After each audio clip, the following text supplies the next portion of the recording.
A fire on board the Indian Navy's INS Brahmaputra has severely damaged the guided missile frigate. बिस्मिल्लाहिर्रहमानिर्रहीम। अस्सलाम वालेकुम नाजरीन, तारीख की दुनिया में खुशामदीद। नाज़रीन, ये पहली बार नहीं है कि भारतीय नेवी अपनी वारशिप को खुद ही तबाह कर बैठी हो। इससे पहले भी डॉकयार्ड पर भारतीय नेवी का एक वारशिप उलट चुका है। भारतीय नेवी की न्यूक्लियर सबमरीन डैमेज हो चुकी है और अब भारतीय नेवी का INS ब्रह्मपुत्रा न सिर्फ आग लगने से डैमेज हुआ बल्कि इस आग ने भारतीय नेवी की इस वारशिप को डुबो भी दिया। नाज़रीन, INS ब्रह्मपुत्रा भारतीय नेवी का एक मशहूर फ्रिगेट है जो कि मुख्तलिफ मिशन और ऑपरेशन में हिस्सा ले चुका है। नाज़रीन, ये बात काबिल जिक्र है कि ये वारशिप भारतीय नेवी ने 2000 में अपनी नेवी में शामिल किया।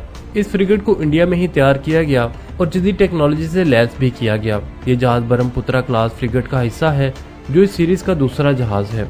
इस क्लास के जहाज को भारतीय बहरिया की जरूरत के मुताबिक तैयार किया गया है और ये जदीद जंगी टेक्नोलॉजी से लैस भी है। ये वारशिप मुकम्मल तौर पर तबाह हो चुका है। बड़े पैमाने पर इसमें पहले आग लगी और इस आग ने ही इसको पानी में डुबो दिया। जराये के मुताबिक भारतीय नेवी के नेवल स्टाफ ऑफ चीफ जंगी जहाज की हालत का अब जायजा ले रहे हैं और बहरिया के इदारों को हिदायत दे रहे हैं कि वो कौमी असासों से बड़ी एहतियात से निपटें। उन्होंने ओहदेदारों से जवाब तलबी भी की है कि ऐसा वाकया क्यों पेश आया। जंगी जहाज मोबाइल के बहरी डॉकयार्ड में आग लगने से उलट गया था। भारतीय नेवी ने एड़ी चोटी का जोर लगाया कि इस जहाज को डूबने से बचाया जा सके, लेकिन वो इसमें कामयाब ना हो सके। आग लगने के बाद ये बहरी जंगी जहाज एक तरफ झुकना शुरू हुआ और भारतीय नेवी इसकी पोजीशन को सीधा करने की भरपूर कोशिशों में नाकाम रही और ऐसा ऐसा ये जहाज एक तरफ झुकता गया और अब मुकम्मल तौर पर उलटकर पानी में आराम फरमा रहा है। नाज़रीन, आए रोज भारतीय नेवी में इस तरह के हादसात भारतीय नेवी की आला कारकर्दगी का मुंह बोलता सबूत है और से ये भी कंफर्म होता है कि इस तरह के वारशिप की मेंटेनेंस के लिए भारतीय नेवी किस काबिल है। नाज़रीन, आग लगने की वजूहात का अभी तक पता नहीं चल सका। बहरिया ने रेल एडमिरल रैंक के ऑफिसर की सरबराही में एक तहकीकाती टीम तश्कील दी है जो कि इस हादसे की वजूहात का पता लगाएगी। आग लगने के फौरन बाद बहरिया के अमले और नेवल डॉकयार्ड के फायर फाइटर आग बुझाने की भरपूर कोशिशें करते रहे। इन तमाम की कोशिशों के बाद आग की शिद्दत में कमी आई, लेकिन दोपहर के वक्त जहाज की पोर्ट साइड पर शदीद झुकाव आ गया। तमाम कोशिशों के बावजूद जहाज को सीधा ना किया जा सका और वो अपने बर्थ के साथ एक तरफ झुकता गया और ऐसा ऐसा पानी की तह में जा लेटा।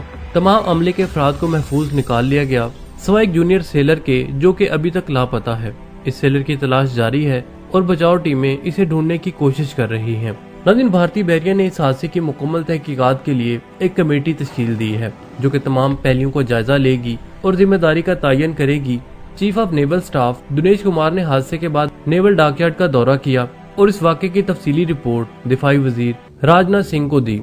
नाज़रीन, बहरिया ने इस हादसे के बाद इजाफी हिफाजती इकदामात का ऐलान किया ताकि मुस्तकबिल में ऐसे वाक़यात से बचा जा सके। नाज़रीन, आप क्या समझते हैं कि भारतीय नेवी कितनी ताकतवर है जो दुश्मन के जहाज डुबोने के बजाय आए रोज अपने ही जहाज डुबोती रहती है? कमेंट सेक्शन में हमें जरूर बताइएगा। मिलते एक नई अपडेट के साथ, तब तक के लिए आमिर सोहेल को इजाजत दीजिए। अल्लाह निगहबान।